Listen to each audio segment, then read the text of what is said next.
Few people know that the history of Enterprise begins with a quiet decision by engineers that later changed the entire course of the war. In the early days of the ship's construction, no one understood that this carrier would become the most resilient in the entire history of the U.S. Navy. Enterprise was laid down on July 16, 1934 at Newport, news where engineers chose to depart from standard Yorktown-class schemes. At 251 meters long and more than 25,500 tons displacement, the ship was created as a long-range strike platform. The main air group consisted of F-4F Wildcat fighters, SBD, Dauntless, dive bombers, and TBD Devastator torpedo bombers. The maximum speed of the ship reached 32.5 knots thanks to 4 Parsons turbines and 9 Babcock and Wilcox boilers. A cruising range of 12,500 kilometers allowed Enterprise to operate far from base support. Armament included 8 127mm Mark 12 guns and dozens of 20mm and 40mm anti-aircraft guns with a fire rate up to 240 rounds per minute. CXAM-1 radar systems provided early detection of air targets at distances up to 80 kilometers. However, the main feature was never publicly stated because Enterprise had an unusual internal segmentation system from the moment of its construction. Engineers divided the hull into an extremely dense system of watertight sections, exceeding the standard number on other carriers. A modular bulkhead system allowed isolation of flooding or fire within seconds. These engineering decisions contradicted official Navy guidelines, yet were approved as at the same time, Enterprise received a reinforced steel flight deck, surpassing the durability of the decks on Yorktown and Hornet. Documents show that the thickness of the upper steel layer was increased by 18%, although this was never advertised. The reinforced deck was designed to withstand the impact of a dive bomb striking the upper load-bearing structure instead of aircraft storage levels. Unlike other Yorktown-class carriers, Enterprise received a unique layout of technical tunnels that redirected blast pressure. This solution emerged from analysis of accidents on previous ships and was tested under classified conditions. All these modifications made Enterprise different from every other carrier. Although no one realized that these changes would save it dozens of times, these two factors, the reinforced deck and modular compartments, would become the core of the legend later described by Japan as the unsinkable ship. Enterprise entered combat operations on December 7, 1941, returning to Pearl Harbor and shooting down Japanese aircraft. The first battles demonstrated that the ship could withstand powerful near-miss explosions without critical structural failure. During the Doolittle raid, Enterprise escorted Hornet, showing excellent anti-aircraft coordination. In the Coral Sea battle, it tested its AA guns against waves of Nakajima B-5N torpedo bombers. At Midway, the crew performed aircraft elevator operations faster than any other American carrier. Aircraft from Enterprise were enough to turn 3 Japanese carriers into burning wrecks.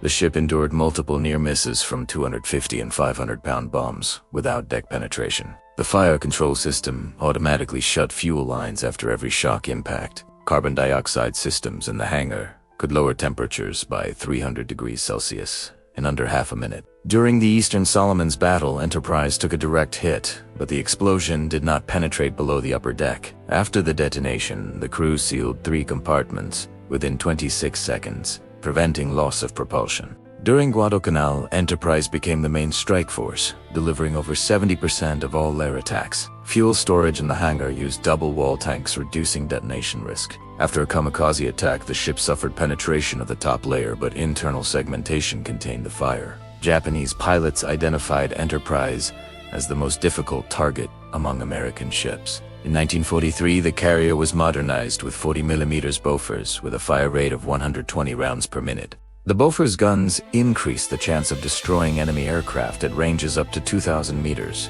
During the Marianas operation, Enterprise launched 167 aircraft within 12 hours of combat. During the Great Turkey Shoot, the air group inflicted heavy losses on Japanese aviation. In the Philippine Sea, the ship endured close explosions from 3 Japanese bombs with minimal damage. During Kamikaze Operation 1944, Enterprise took a direct hit to the center of the flight deck. The reinforced deck absorbed the strike, preventing the blast wave from entering the hangar. The explosion damaged 2 aircraft elevators, but the carrier maintained launch capability. Backup power systems kept pumps working even during generator failures. During the Leyte Gulf battle, the ship provided airstrikes against Japanese cruisers and battleships. During operations near Iwo Jima, the ship endured another kamikaze attack, that destroyed part of the deck. Despite severe damage, no critical compartment was breached. Damage control teams extinguished the fire in 14 minutes due to modular ventilation cutoff valves. Near Iwo Jima, the ship launched its air group again just 4 hours after the attack.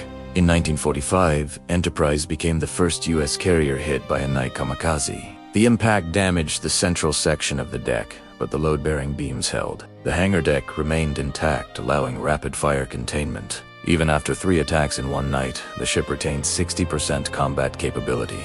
Enterprise survived 20 major air attacks.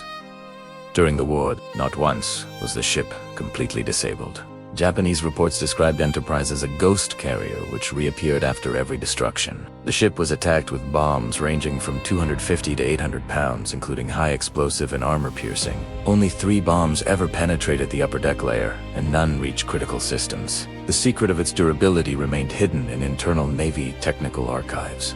Only after the war did engineers formally acknowledge that Enterprise was an experimental prototype of a future design. A Postwar commission analyzed Enterprise damage in all major battles.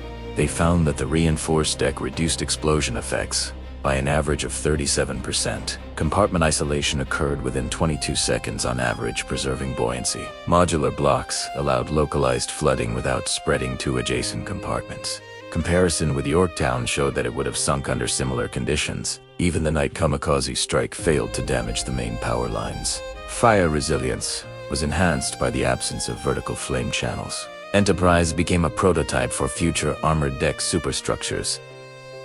Engineers concluded that the ship survived events considered impossible on paper. No other U.S. carrier of that era had such dense compartmentalization.